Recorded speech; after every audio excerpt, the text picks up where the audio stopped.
First point, అల్లా మీద ఒట్టు, నా అల్లుడు బౌలింగ్ లో వైభవ సూర్యవంశీ ఫస్ట్ బాల్ కే డక్అవుట్ అవ్వకపోతే నేను క్రికెట్ విశ్లేషణ మానేస్తా అని చెప్పేసి ఒక పాకిస్తానీ క్రికెటర్ మాట్లాడుతున్నాడు. ఆయన పేరు షాహిద్ అఫ్రిది.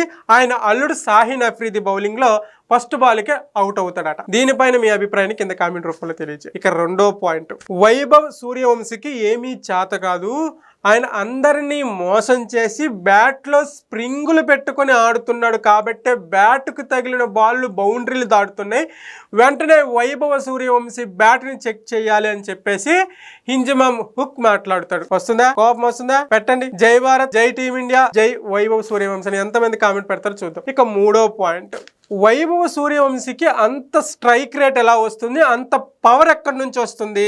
వైభవ సూర్యవంశీ ఇల్లీగల్ డ్రగ్స్ తీసుకున్నాడు, అందుకే ఆయనకి అంత పవర్ వస్తుంది. దయచేసి ఐసీసీ దీన్ని ఖచ్చితంగా విచారణ జరిపించాలి, లేకపోతే ప్రపంచ స్థాయి బౌలర్లందరికీ చుక్కలు చూపిస్తాడు. తన్వీర్ అహ్మద్ మాట్లాడుతున్నాడు. దీనిపైన మీ అభిప్రాయాన్ని కింద కామెంట్ రూపంలో తెలియజేయండి. ఇక వివరాల్లోకి వెళ్తే, ఈ టాపిక్ పై ఫుల్ వీడియో చేసి మన ఛానల్లో పెట్టాను, లింక్ డిస్క్రిప్షన్లో ఉంది, వెళ్ళి చూడండి.